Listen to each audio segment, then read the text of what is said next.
Well, I thought you were doing intro. HotCox is you, man. I always let you start the intros on this one. Welcome to another edition of HotCox. We will be doing show priority today. We have two major topics. Oh, yeah. One being the DreamHack major for Dota. The second major correct. in the DPC. And then also the Zotac Cup, the some Brood War stuff.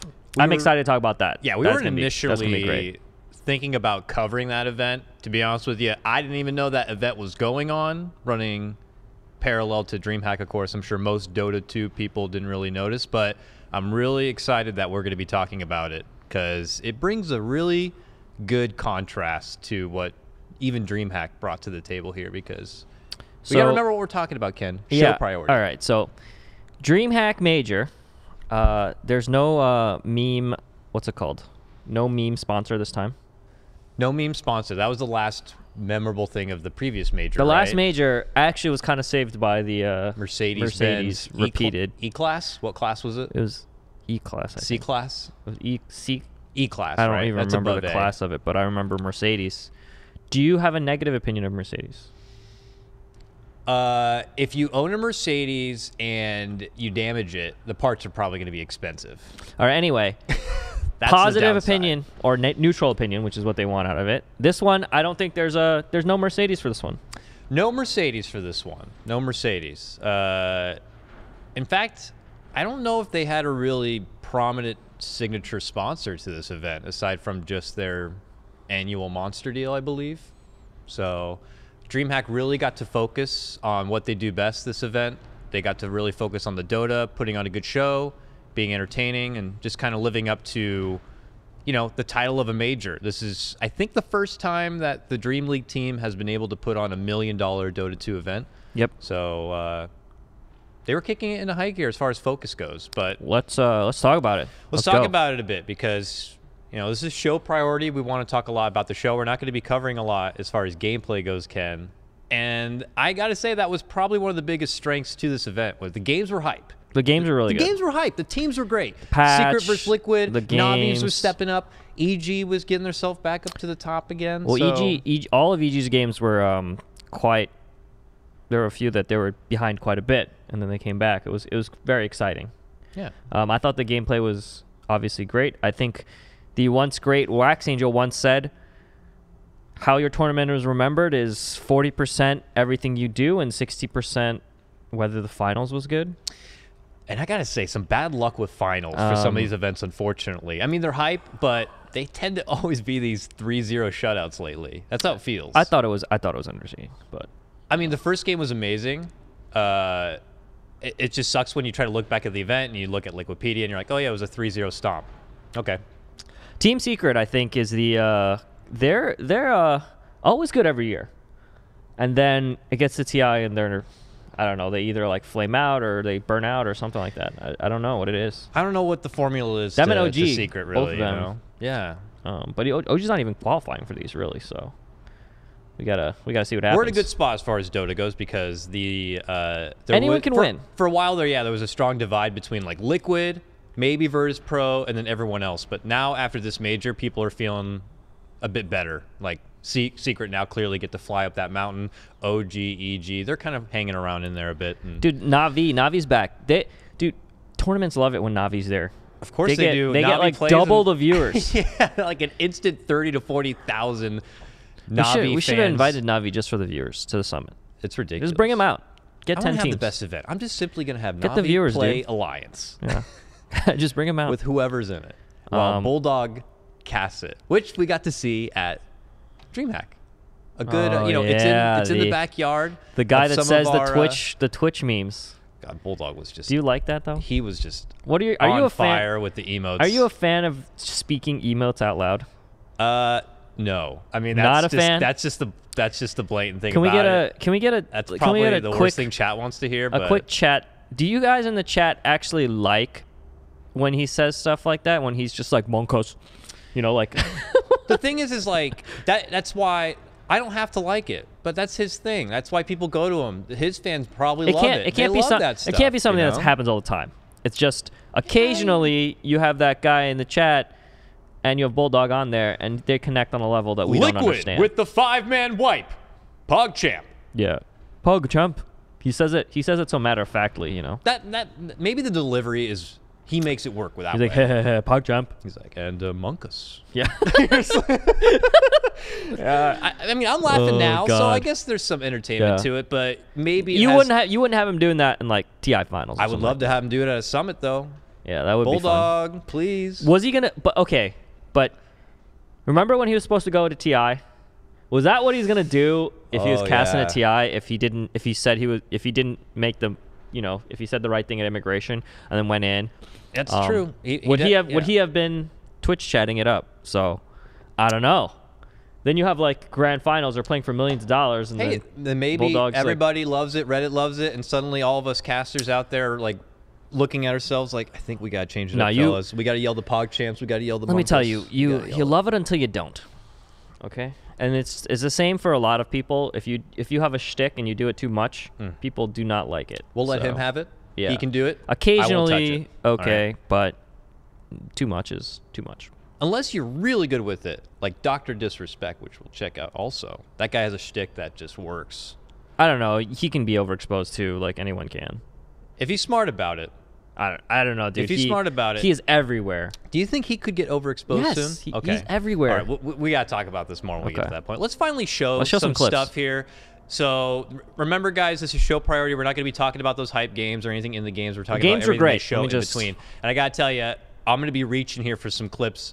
Let's just start with the first thing here. This is how they were doing their team introductions. You know, you got two teams about to square off. This is how you get hyped for those matches. Let's check it out right now. Should be Navi versus VP here. We don't have sound. Oh, here we go. Okay. Oh, shit. They're standing in the black abyss.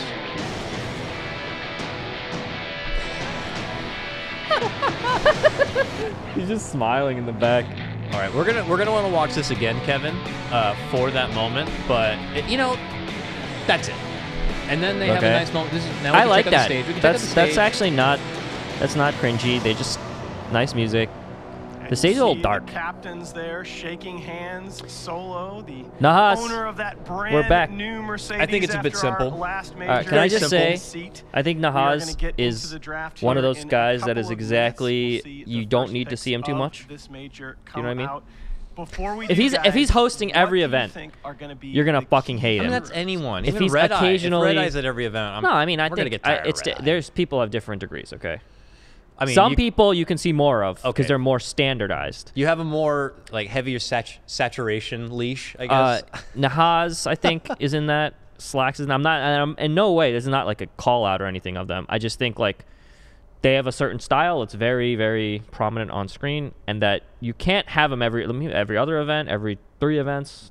Then it's like nice because all the response was very positive. As an event overall, or as a host? What if you had one event Nahaz hosts, next event he's Nahaz stats guy. talks a lot when he hosts. I mean, when he's there, he's there. He's a presence. He lost his voice. He talks a lot. And he had a very positive response. I think people responded well to him. I think he did a good job. I think if he's at every event, people are gonna flip out. By the 3rd event, there's no more appreciation threads. I think at that no point. more voice too. Because we haven't seen Nahaz in a while, so that's the main thing. So yeah, Nahaz. It's like a fine wine, you know. Sometimes you have a really nice dish, and it's like this would be great with Cabernet. And then Nahaz shows up, and he brings the insight. It's not a little too much. Very unfortunate about the voice. It's a lot of talking. Dude, we've been in those kind of positions. This happened at 12 to 14-hour days. No, it happened at Frankfurt, and he well. had no voice. And I remember I had to pull him. He was real sad. They pulled him here too. They had to pull him for the last set, or he took the liberty to step out, or yeah, because it's painful to hear it. But he's busting his ass. He's a very passionate guy. It's not 2 to 3 hour lectures like I'm sure he's used to, where he's giving it like 110% with the projection. You're trying to reach the back of these well, halls. I think it's different. It's just very different. It is very different. So you don't have to go as ham. So what's the next clip? Hit us with some content. Well, I want to talk about that for a second because you just went on and you're just like, "That's fine, that was great, I loved it." But dude, I don't actually love it. I'm saying I don't mind it because a lot of these are cheesy, and that wasn't cheesy. They're just. I mean, it was music. They're standing there. It was no different than there was. I mean, do you, as an audience, do you like that more than the Mercedes commercial where they're getting out of cars? Yeah, this is where we have to say it's like we look at an event. Our last show priority is. Perfect World Masters, What's the sponsor? Asus. If they had like them, I don't know, like doing something with it, an Asus product, they can't really do it. But what? Would you like that, or do you like the Mercedes car thing? I actually kind of like the car thing more. Yeah, remember that was a minor too. Pulling up the car with the red carpet. Remember the red no, carpet entrance? The car wasn't a and all minor. That? The car wasn't. Oh, you wasn't a minor. Oh, you're talking about Perfect World. Yeah, the last. Oh, okay. Like last show priority, we were doing Perfect World. Yeah, Masters. Perfect World's minor. Perfect World's better. And they're doing cars and red carpet and all this glamour. Now here we have DreamHack, a major, and they're just walking on stage. Can I just say, what does the fans want? What do they care about? What do they like? What do they don't like? What's too much? I think okay, but it's not really what the fans will accept whatever they just want to watch the Dota games. Yeah. But we're here because we're nerds about this and we want to care. Like, we care about it. So I would say that DreamHack traditionally has never really been about the big kind of like spectacle stuff. They're not about that. Their normal show is very well produced. They have like, there's people in studio. They do a really good job with their regular season. And then the final's more about like, it's like the festival atmosphere. It's like Dota's just one small part of a gigantic fucking thing that they run. That's so right, yep. It is not, they're not like, if they did a red carpet, they had to do it for every game. And then they got all this other shit that's going on and they only have limited space. And, you've been to Jönköping. Like, it's not, it's a red carpet in the middle of fucking Sweden. Like, it's not. I mean, it'll look pretty. In the winter, it's not going to be, like, what are they going to, they're going to be all, like, bundled up, like, coming up like this, like, walking Signing in. the wall. Yeah, that's not going to work. Yeah. So. Yeah. It's funny, though, how they can just, I feel bad saying it, like, get away with that. But it's just, like, that's what we've come to accept. And they're here for the games. You can move forward. Whereas last event, we're, like, so blasted by just, wow, the red carpet, the cars, the glamorous ladies, the fans, the cosplay. There is some expectation setting here because DreamHack did not. A lot of people said this doesn't feel that big like a major, which, if it didn't have the prize money and you just presented this as a minor, you told someone this is a minor.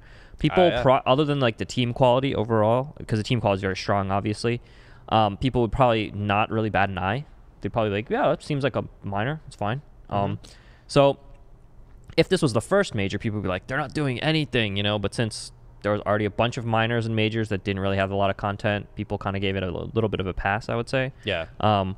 Not to criticize Dream League, they're just doing what they can. I really appreciate what they did for the regular season. I feel like they went above and beyond what normal people do there. Their show is always captivating, entertaining, and has got a lot going for it. But it's just crazy. You come to this event, and we're here to just see Dota, and everyone just kind of doesn't even notice. It's like no games, no red buttons. Is this no where we give real our interviews? Is this where we give our hot take? I'm ready for my hot take. You already go on, dude. We have all these clips, and you're just like blasting right through it all. Okay, go ahead. Okay, we'll talk about that. We'll do the hot take later.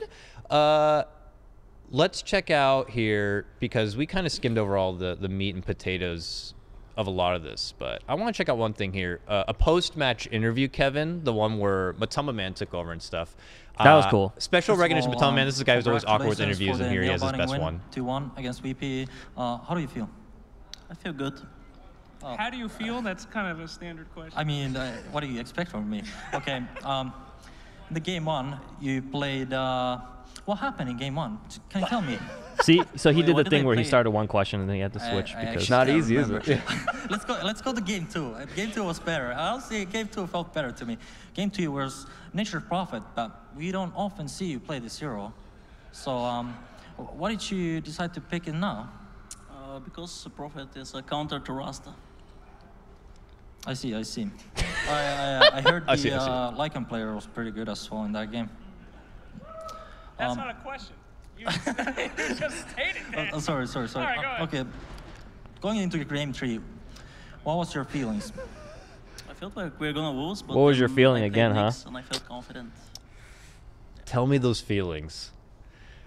Not so easy, huh? Matoman's best interview. We've seen him interviewed because Lick was just doing so damn well. And we've got to see so many post-game interviews, and it's you're always answering those kind of questions. But it was nice to see them kind of lighthearted, being able to take over, Slacks being able to step back. That was Matu's impression of an interviewer. Do you know what I mean? Like, he wasn't actually doing an interview. He was like pretending to be an interviewer, which is, I don't know, maybe he actually thinks just like, how do you feel? It's hard to He got it down. He got it down to a that's what most people say. So I mean, I know I've been up that position. It's just like, don't ask how do you feel. You don't want to ask how do you feel. You know? It's like, don't ask how do you feel. Don't ask a generic question, and then you're just like, how do you feel? How do you feel? How feel does. Oh, And then mind control giving the standard response that I feel good, felt good. You know, felt good. It's like, I feel God, good. No. we practiced hard. I yeah. feel good. And so there's like two ways you can go with that. You can either be the guy that asks the super generic, how do you feel? Or you can be the guy that goes way too into like, so you guys picked this as a counter to this. Why did you do that? Like, no one's going to give deep strategical insight Yeah. immediately after. They got another game to Gotta play. find you know? that middle It's like- ground. Like, what are you gonna ask? So it's not an easy job. No. Which No. I thought it was really fun that they did that. Yeah.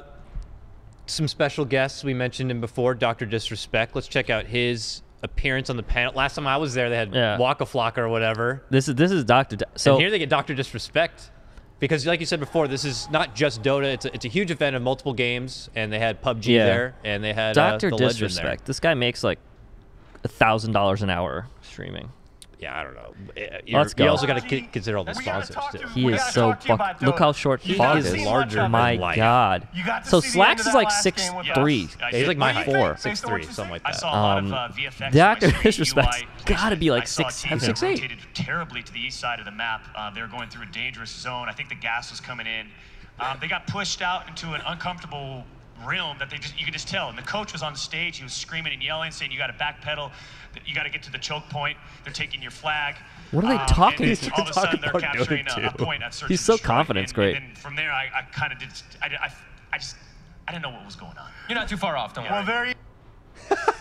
Let's check out the part Thoughts 2 on of it. Shroud? That's funny. Listen, there's a reason why he's retired. Okay? Talk about Shroud. Some people, Oh, shit. Yeah, some people, and this is a Goddamn. little secret between you and I. What we got? You know, some people they retire for a reason. Poor He's Fog only is neck 23 years straining. old. He always talks about it. He's young to the streaming scene. Listen, you retired for a reason. You just didn't have the skill set anymore to get the job done. Yeah? Like So there was no major wins.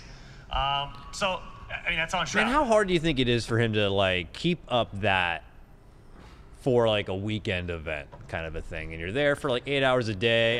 Everyone's coming up to this guy, I'm sure. And it's just like, he's funny. Doctor! And he's I got to don't know, be in dude. that zone. He's got to be that Mickey Mouse, you know, or you know what I mean. I feel like And then he goes I home don't know, and he's he- like, oh my God. he rarely ever breaks character. Takes a shower. I don't even know what his real personality is like. I heard he's like a ridiculously nice guy, of course. You know, Well- just a humbling nice guy. I'm sure he's extremely grounded. The guy he's older. You He's know, been you through a Dr. lot. Disrespect, and you go to DreamHack, and they make you put on one of those badges. Yeah. Dude, it's like I'm Dr. Disrespect. Like, look, I'm 6'9". I gotta imagine wearing like the whole the getup. staff there Yeah. who worked that. Like, who is this guy? This guy is crazy. Yeah. Straight out of That's Miami funny. Vice. He has an MD in Disrespect. Super happy that Dream League were able to get him on board and stuff. I know there's a crossover there between people who love him and love Dota and are great to see like esports and gaming kind of come together in harmony. It's always It was really just a funny that wonderful Fogged. thing. They put Wonderful him next thing. to Fogged. Poor 'Cause Fog, dude. Fogg's like 5'8", or 172 centimeters, according to like Everybody people in in Europe. Dota talent is either like giant or Yeah. just tiny. As a fellow short man, I feel for Fogged. Got in that McNeat, situation. Parker, OD, Slacks. We're all just monsters. And then Yeah. OD. Oh, no, all OD, all yeah. the casters are tall. Yeah. Too. And then a lot of the analysts are all pretty small. Cinderin.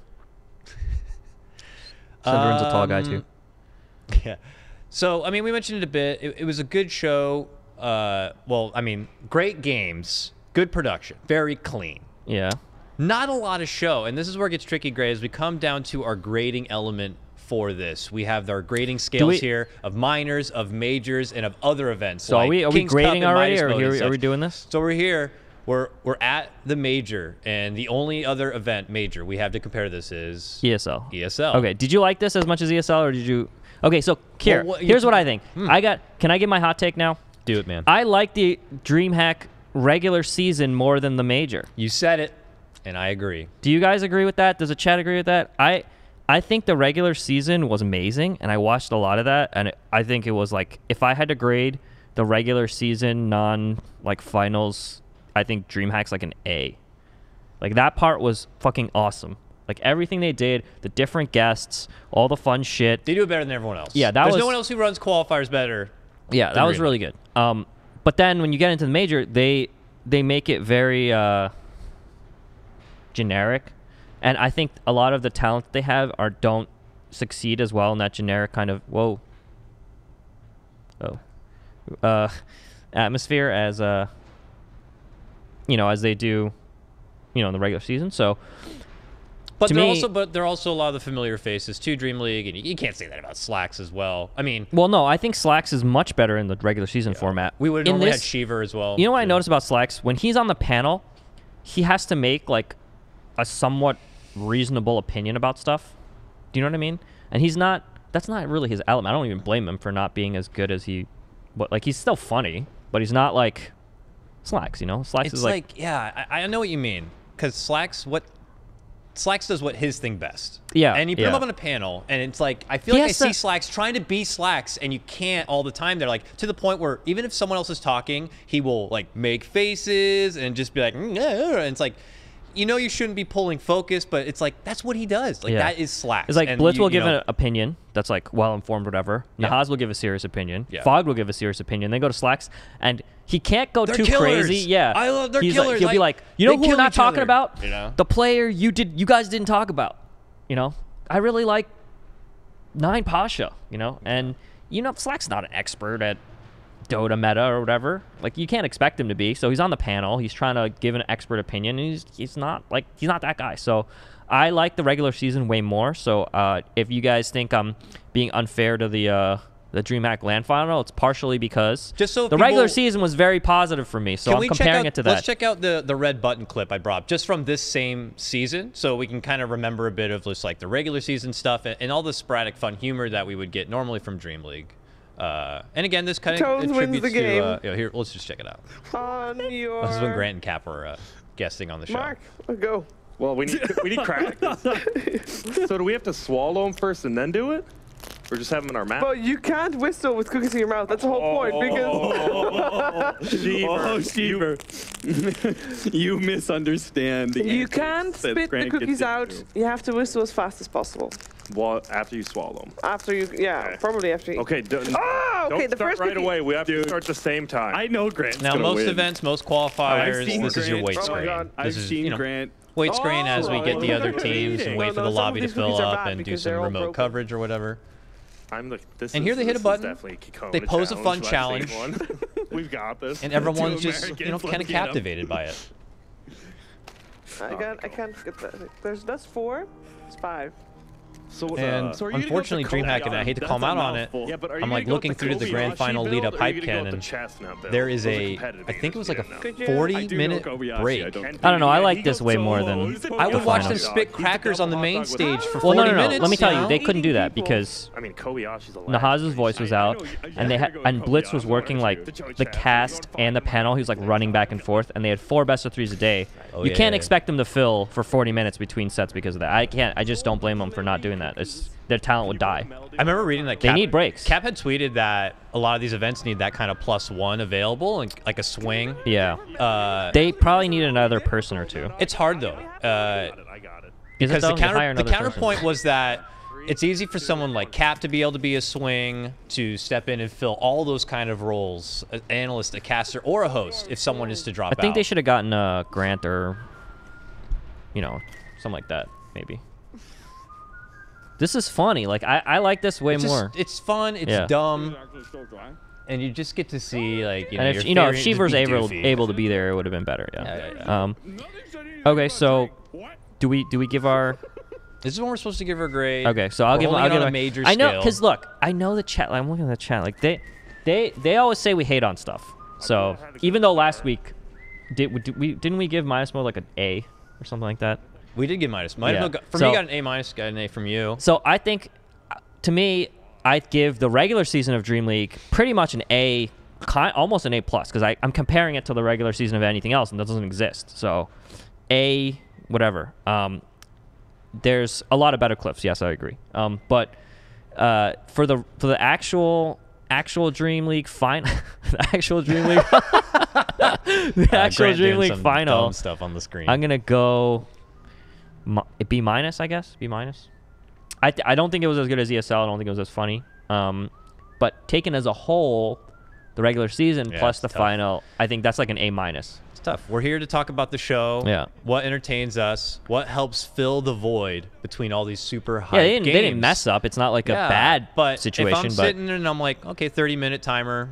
I guess I could just do whatever I want. That's neat. But I'm looking at other events, minor events, and they're having funny cosplay. Did we miss any? Was there any like? I really tried to skim through. There was an interview. They did have one interview with Yap Store. It was like an edited piece, but you know, it's not like there was a red button game or anything like that. No cosplay competitions, no performances like on stage. Just some guest appearances. They had a great talent list. They had Loda there. They had Bulldog there. Dr. Disrespect. You know, a lot of fun faces and stuff.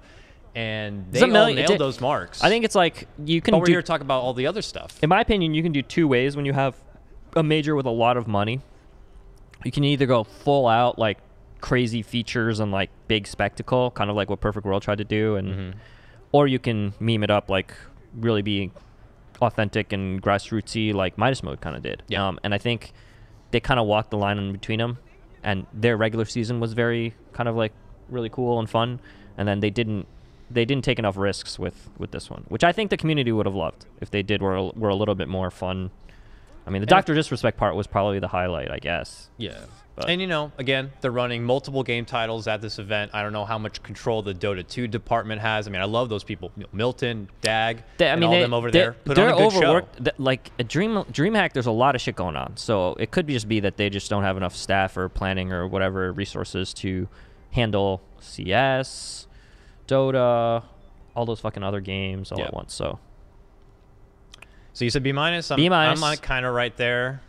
I don't think it was as good as ESL, but I think the regular season was way better than most of the other things. So, but I want to keep seeing more from DreamHack. We love our Swedish brethren. Yeah, great guys, great show. I mean, there were not really any technical problems or anything like that. So, like maybe one blackout or something like for the stream. Yeah, it's not a big but that's deal. Every event. That's like the start of the event. That's every whatever. Event. And we don't know the experience of the in-house viewer, the people who were there live, how they were treated, how the event was. Maybe it was super hype. Maybe they did a lot that they didn't show on stream. You know, I would love to hear about that kind of stuff. Tweet at us about it if you think there was a great in-house experience. Whereas, we have other events like Summit coming up. We don't get to have any in-house experience as far as the audience, so we'll push the extra content to make up for it. So it's just recognizing your strengths, recognizing your weaknesses, and being able to make the most out of your show. So awesome stuff from DreamHack. Now, happening alongside DreamHack in the Dota 2 world, there's another fun event happening, Ken. One that maybe is more attuned to you. What are you talking about? StarCraft? Oh, you said, okay. You said Dota 2 World, so I was like, what? I said, while in the Dota 2 world, we have DreamHack going on, and everyone's so excited about that. Okay, so other events are happening. So I think our audience right now probably, let's see how many people, you probably don't know that much about this event, so I will try and explain it. This is a StarCraft remastered invitational, and it had one tournament with all these like good StarCraft remastered players, and then the winner plays in a show match with 3 legends that they invited.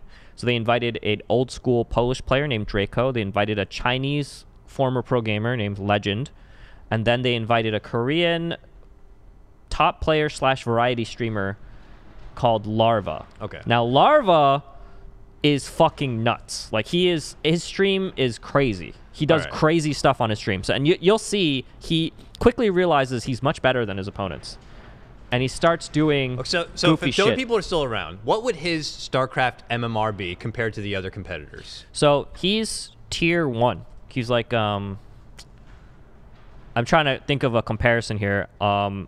He's like one of the best, essentially. Like 10k MMR? Yeah, he was in the ASL. He was in the round of 8 or round of 4. Okay. So he's like literally like one of the very best players. All right. But his personality is actually crazy. Like he's like an entertainer. All right. He's like super, trolly. He's like out there fucking around all the time. So that's the background of the event. The casters they have for the event is pretty much the all-star lineup. They have Day9, Artosis, Tasteless, and In Control. I mean, that panel is crazy. So we're going to show some content from that panel. That was hilarious. But Larva, he quickly realizes he's way better than these players. So he plays Legend, who's probably the second best player there. The first time he played him, he went off race, so he's normally Zerg, and he played Terran, and he nuked the guy, which is like a really BM thing to do. In StarCraft 1, nukes are not good. It's like not easy to do it, and it's not good. So he nukes the guy. He wins still with his off race. So he's playing in the finals against this guy, and he decides to put on a show. So we can watch the first clip. So yeah, here we go. Wait, right here. Yeah, you'll at see. the bottom, right? Oh, I can believe that, man. Zealot's just, this is a real oh my God, no, he's not. No, he isn't. Oh my God. This is insane. That's a pretty nice looking thigh right there. God. So for our listeners, the guy has his leg up on the keys right now. He's mouse in right hand, and his foot is playing on the keyboard. So, and he hasn't let up yet. He's playing with the foot still. So this is game 2. Game 1, he just kills one of his workers at the start of the game, which is insane. You start with 4 workers. He just killed 25% of his economy at the start of the game, which is it doesn't sound like a lot to normal people, but if you play StarCraft, it's nuts. It's like staying in the base in Dota for the first like 2 minutes of the game. And that's the #1 player there going against the #2 player there. So he just kills his worker. And that's big of a gap. And the caster's like, oh my God, he's like trying to BM. And then the second game he does that. That's mega BM. So Legend is fucking shook. All right. So then the third game, they're like, what could he possibly do? Legend, does he know that that's happening? No, he doesn't. He doesn't know that's happening. He doesn't know that's happening. Yeah. Like, oh man, I lost. And you're like, hey, by the way, he didn't just lose. He played you with his foot. What? He beat you with his foot. Yeah. I would just be devastated. I'm like, well, I guess I'm done playing games. So okay, so show the second. Can we go to the second clip? Second clip. Let's go. Beat you with his foot. So then here he is reacting to it. Casters are talking about it. He's like laughing. This is after the foot. Wow. He's trying not to laugh. He's pulling his face down. He's like, shh. Oh my God. He cannot stop so grinning funny. about it. He's fucking around. You know, he loves that shit. If I pulled that off, I would. He 3-0'd the guy. So, all right. So next clip. Wow. Let's see what he does in the second game. See the screen? Can we get a full screen of Larva right He now? is low riding right now. He's laying so far back. Here comes. Let's see if we get Larva on full It's like screen, the South Park guy. He's seriously like all the way back. Look. No, that's the graph. See, when he lies down like that, you can't see it in that overlay. It's got to be one of these buttons somewhere. Playing just like that. Man, that's intense. Now, what was leaning back. This is how. if we could prop like army men on his arm. Okay, so That's amazing. Oh my God. That's I didn't see that one. I saw the Larva. foot thing before. But Larva, that is his personality. That's just it seems like he's like this. If Ice was like He's like super this godly and could not be somewhat stopped. That's what I would chubby, expect. kind of boss-looking mafia Korean guy, and that's just his style. That's what he does. Okay, He so beats him doing it. and he wins. He wins 3-0. He has pretty much no chance of losing. This is like Harlem That's Harlem Globetrotters, South Park right there. kind of thing.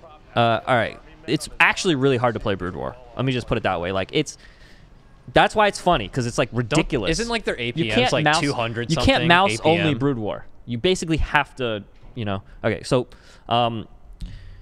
this guy's stream is actually really fucking entertaining. Okay, so if you ever watch StarCraft or Brood War and want to watch this guy, he is hilarious.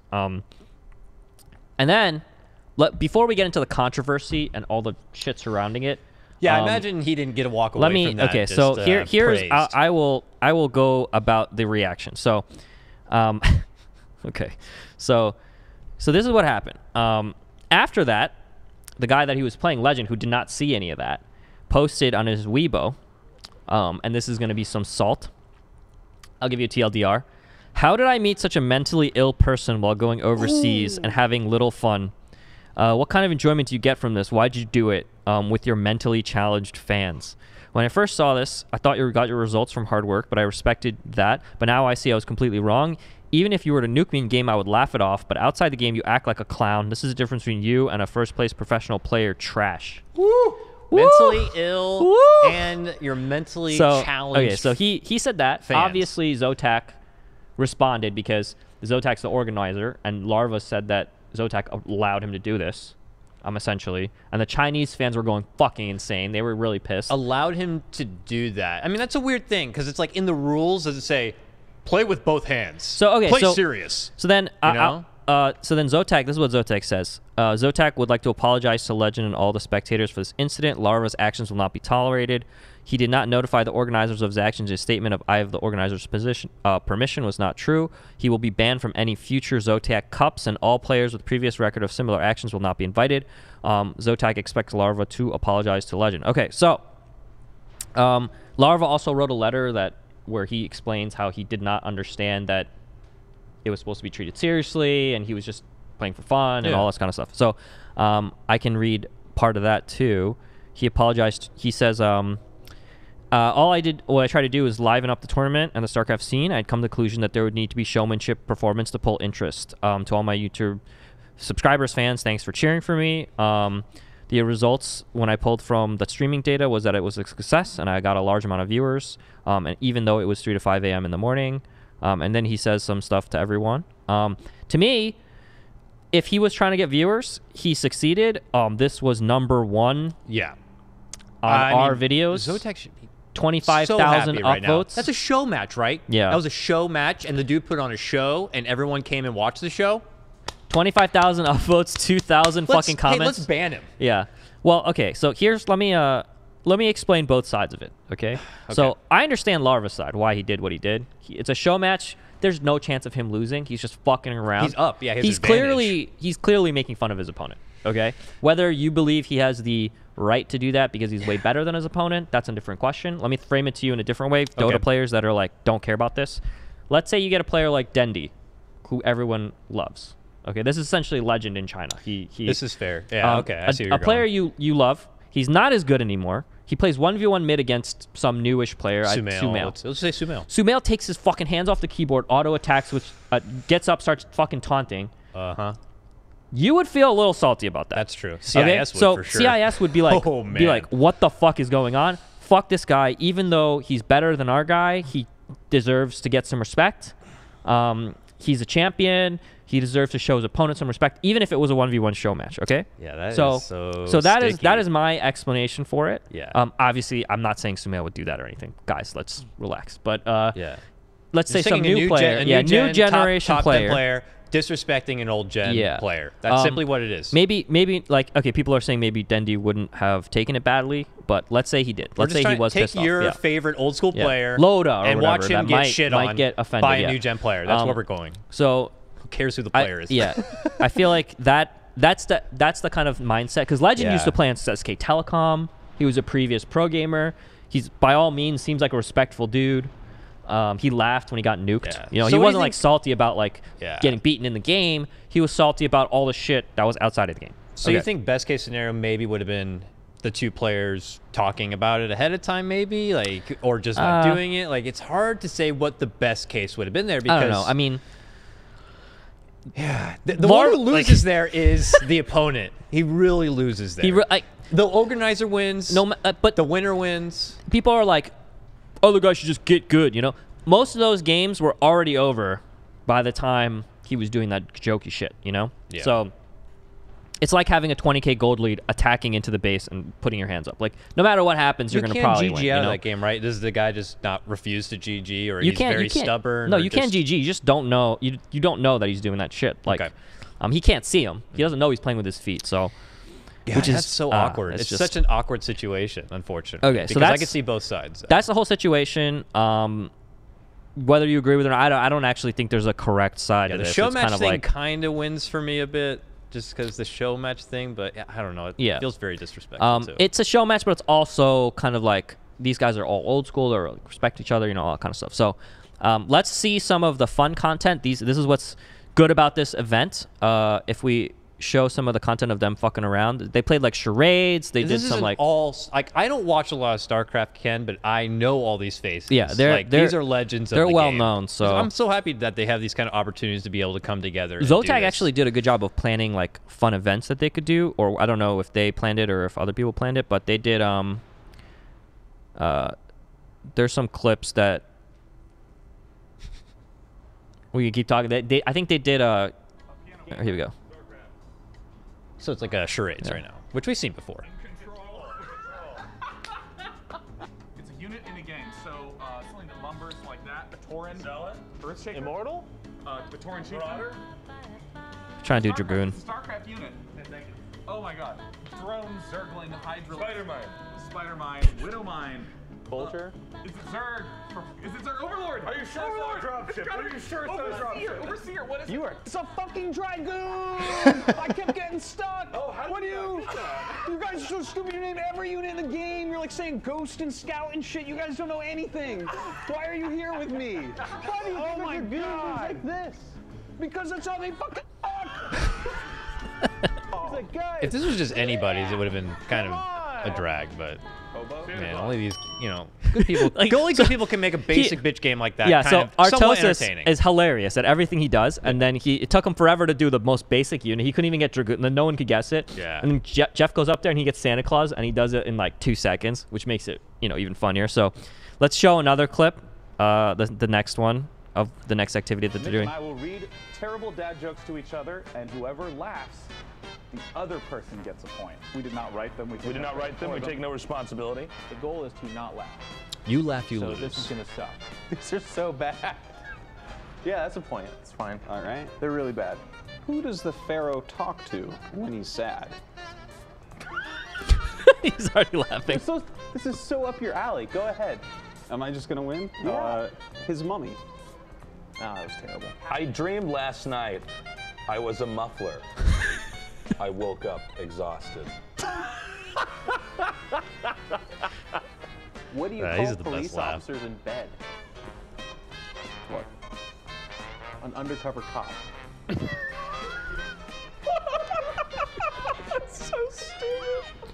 I saw It's such bad jokes, but it's just funny because their personalities are funny. They're all giggly. Yeah, they're all laughing. That's good. That's a fun game. I think there's one more. I don't know if These are so simple, but when you just get the right people to play them, it just seems enjoyable. No, let thing is. It's gotten worse. That's a Canadian flag. Britney Okay, we're Spears. making it somewhere. Justin Bieber. There we go. Thank you. Dasus is really good at this. What was this thing that Is you Justin drew? Bieber? Canada. They're playing Pictionary. it's Canada. It looks nothing like Canada. It's the worst like maple leaf ever. Look at this. His pants are down below his underwear. Hanes, I even wrote he has tattoos. Those are tattoos. I thought there was. Nice. Okay. Fun. So, all right. So, they did a really good job of side content, but it also shows that you really just, if you just have the right people, you can literally have them do anything, and it's funny. So I had a theory about this, why that kind of event works, and why Smash also feels that way, and why Dota only feels that way sometimes. Yeah. I actually think it's because a lot of these guys, they were friends for a long time before they got into esports. They grew up together. They have infinite stories. They can talk to all that shit to each other about everything under the sun. Whereas most of the people in esports and Dota and other games, they only met through esports. They don't have that kind of like really long relationship. Yeah, there is that weird divide. It's also just between like these MOBA online competitive games, team-based games over like just the fighting game community in general. These are people who grew up having to play the games against each other in person at the arcade. You have to communicate and be in person just to be able to play against the best. The best relationships and the best partnerships and like panels and stuff are between the people that have known each other before. Like you have like Envy and Artur, or like the guys that have known each other the most, like Blitz and Cap, or like these people that have probably been even Blitz and Cap met through esports. They haven't been like people that knew each other from like years back. I mean, I'm sure there's some combinations, but eventually we'll get there, right? Yeah, in 2025 when it's like TI 15. Build that chemistry. You have a lot to pull from. Just a lot of deep-rooted history. Yeah. So and, hopefully we get more of that going forward. But we just wanted to show an event that wasn't Dota, some event that's close and dear to my heart. But I thought it did a good job. It had controversy. Yeah. But it was fun to watch. Any kind of attention for that scene, I think, is great, even if it's attention like that. Yeah. How is StarCraft doing? Just what in your opinion overall? StarCraft 2. Do you think this is still something that's just kind of going? What's happening? People here? joke about Dead Game because that's where it came from. Dead Game. So StarCraft 2 is where Dead Game came from. All right. And I'll tell you why Dead Game is the scariest thing for a game, even when it's alive. Dota's obviously alive. There's like 500. People love to bullshit this game's 500K dead, concurrent players. Love to bullshit. It's fucking alive, all right? So dead game is a jokey thing because people are legitimately afraid of dead game. Because it means that the 6,000 hours you put into Dota is no longer useful if no one plays, right? But obviously people are going to play. It's just whether people care about it anymore. And dead game is like a thing that people like to troll others with because people care about it. People don't like their interests to be on the decline, essentially. So if you like the NBA and you follow and you're a huge NBA and you invested so much time in it, people are like, yeah, that league's going to be dead in 5 years. You can be like, fuck you. Like, no. You know, you want to defend your thing. You want to defend your hobby. I just read that thing actually that was NFL on the down and NBA on the up. Yeah. So that's true. And for various reasons. And I'm sure the NFL fans are like super pissed and all that So kind what of would stuff, be, what do you think is a dead game right now? Dead game. Actually for me, dead? I would say like Marvel versus Capcom Infinite. Woo! You look on Twitch, that game's got like 20 viewers. That's game. I don't want to call out anyone. I don't even. You have to be like alive to be dead. Do you know what I mean? Like, yeah, that's a good point. Like Dota 1's dead. What would it be like? You know what I mean? Like H1Z1 like King of the Kills. Dota 1, maybe. Dota 1. Maybe Heroes of New Earth. Yeah, Heroes of New Earth. Yeah, like. They're not even like people are still like it's like hundreds of people. You know, hundreds of people in Thailand. They're playing that. Yeah, game. they're playing. But most of these games that people are calling dead are not actually dead. You can easily find a game you can play. They're not like the biggest things, but people care. So, StarCraft 2, not dead. It is. Do you think it's plateaued? Do you think the stock's somewhat up? It's Is it down? declining. It's for declining. Sure. Okay. But it's clearly not dead. There's 100,000 people playing the game, ladder accounts and all that stuff. You can still find a game, all that kind of things. But it's the difference between expectations and reality. Like if you watched 500 Days of Summer, that's the scene where he's like going in expecting to, make out with the girl, and he comes out walking by himself. That's essentially what StarCraft 2 is. They thought, or we thought, since technically that was me at the time, we thought we were going to be the next biggest fucking thing. Yeah, this is esports. We for thought we were sure. going to be like, we thought we were going to be where League is. Yeah. Right now, where they're getting the franchising and like Golden State Warriors are buying a team and all this stuff. So this is where Overwatch is going. Overwatch. That's a different topic they're entirely. Walking in there right now. They're like, the girls are in there, buddy. Let me just say that people believed that. Okay. Yeah. And the fact that it didn't happen is what causes the salt. Not because anyone that goes into a game and it happens to go like StarCraft 2, that's an amazingly successful esport. Millions of dollars in prize money, tons of amazing pros, 5 years of amazing games, crazy storylines. People really captivated the audience. Like this is a successful game. And this is why you have all the skepticism about the Overwatch League too. They're afraid of I don't think if Overwatch League doesn't live up to expectations, I don't think it'll be as heavy a fall because it already happened in StarCraft. So it's a crazy time when games are coming out and they're the biggest title on the block while being in alpha, and then that game may not be able to stay at the top before it gets out of alpha, beta, or anything. Yeah. So I think people are very insecure about their games usually, and you're gonna see it in PUBG. Let me put it that way. Fortnite just popped up all of a sudden, and PUBG's like, wait, we're still in alpha. PUBG right now is king, but wait until the player numbers plateau or decline. I start declining to Fortnite, which will happen. Oh, for sure. It's kind of happening it's gonna already. be. It's gonna be. Woo, it's gonna be. But we're starting to record these cool car sounds, guys. We got in 3D car sounds. Come PUBG, back. you're not gonna be able to grow forever. You always will come to a plateau, and you will always have other games trying to take a piece of your pie, copy you, all that kind of stuff. It's going to happen every game. So on them to get them back, to bring something out, a new challenge, a new feature. You should have seen the StarCraft 2 audience when it was declining and League was blowing up. In those first couple of years, they were like, fake news. These numbers are false. They're including everyone in the thing. These are not real numbers. Like we're actually bigger. All that kind of stuff. And I was just like, I don't think that's the case. Same thing for every game that happens to. Probably like Melee and like when Rumble came out or whatever. Brawl. Sorry, Rumble. Brawl to all those Melee new almost games. died though. Melee legitimately almost died. So I mean that's a game. I mean they had one they're last still tournament. Going, and their game isn't even being supported. It's not even a game anymore. Melee's It hasn't been a game plateauing for 10 too. years. I think a lot of those games are plateauing. But it's crazy. That's just a little bit into the dead game mindset. It's toxic. Try not to buy into it, guys. If you love the game, you got to play. Yeah, you got to just support play, it and just enjoy it. that it's existing. That's kind of Dude, like I'm playing Torchlight 2. That game's probably dead as hell, and I'm enjoying it because I'm playing with the game just does friends not have to be the NFL. I'm just playing with friends that I played in grade school with. Actually, the players I played Dota 1 with, I'm playing Torchlight 2 with, and we're just having a good time. Any game could be fun, guys. And I will stay up and still watch these SCR broadcasts, and Brood War's fucking dead. Okay, it is dead. At least in the West, it's pretty dead. People play it still, but it's it's not like it's hard to find games. So but I still stay up. I still enjoy watching stuff like this Zotac Cup. I watch the ASL. I don't watch StarCraft at all, but I was watching. Yeah, bits of so that for sure. That's my thoughts on it. Yep. Good stuff. Do we even grade that event? Does that go into the minus mode? I don't know. Kings Cups thing. It's hard to. I'm not grading it. Yeah. It's obviously going to get a high grade because of how entertaining it was, but I'm not. StarCraft 2 Summit with those guys. Do you think that would ever be a thing ever? They have StarCraft 2 Summit. It's Take TV Home Story. Yeah. I mean that's the original, but do they still do Home Story Cups? Yes, they do. All right, I'm excited. I want to see the next one. I hope they promote it and we all get to check it out. Yeah, it's good to see those guys still doing their thing. Okay. And Day 9 in his element. Yeah. Too. I don't know if we talk about that too much. Day 9's so much better in this. I mean, trust me. Day 9 is like at home. He's there. He's with his Day bros, 9 with in his Brood family. War is very different than Day 9 in Dota 2. Yeah. Let me just put it that way. I think that has to be said. Much better. If you watch Day 9 in anything, Brood War, StarCraft, whatever, people were making fun of his laugh and stuff in Dota. It was rough. I was watching his Red Bull Battleground stuff before I did the hosting for Red Bull Battlegrounds in Dota 2, just to get an idea of like what it was like and everything. And that's when I was just like, dude, this guy's mega legit.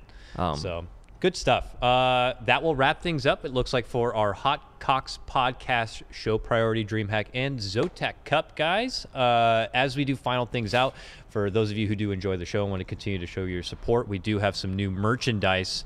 You can check it out here on our table. For those of you watching, we got a cool seasonal limited time Dota Christmas Beyond the Summit mug. Says ho ho ha ha and everything on it. Super cool. And then we of course have these new BTS mugs that we're sporting. If you go over to I don't know what the official link is. There's like a funny kind of a link that we should be oh there it is. There it is. Fancy. You see on the screen. Raven.ly, that's RAVN.ly/Dota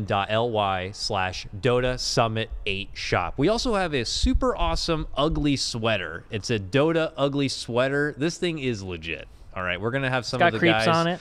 sporting these at the house. And in addition to all these awesome products, we have our new HotCox shirt, which we didn't get in yet, but we'll be sporting them, I'm sure, on the next podcast. We also have me and Dan and our movie buff poster. She does not work here, that's for sure. She doesn't work here. But if you wear that shirt, I'm guaranteed ladies are going to walk up to you and go, what the hell's HotCox? And you're going to want to tell them. Lots of cool stuff, guys. This is a great way to show your support for us for these products. If you like the podcast and different kinds of shows like Movie Buff, where we just talk about movies, you can always catch them on our SoundCloud, on our YouTube, and all that good stuff. This will wrap up our HotCox, but don't go too far, guys. In just a few moments time, probably a 10 to 15 minute intermission, we'll be back for Movie Buffed, where we're going to be going over the short film contest. All of the entries from the short film holiday contest, we're going to go over and decide on our top 5 who are going to be going over to the Dota Summit land to be judged by the players. By the pro players. Ooh, exciting. And the winner of the $1,000 sweet swag, awesome AOC monitors, Sennheiser headsets, and monster gear. It's going to be a good time. And Dan will be joining us on the show. So thank you again for joining us on HotCox. We'll see you next time and soon for Movie Buffed. See ya.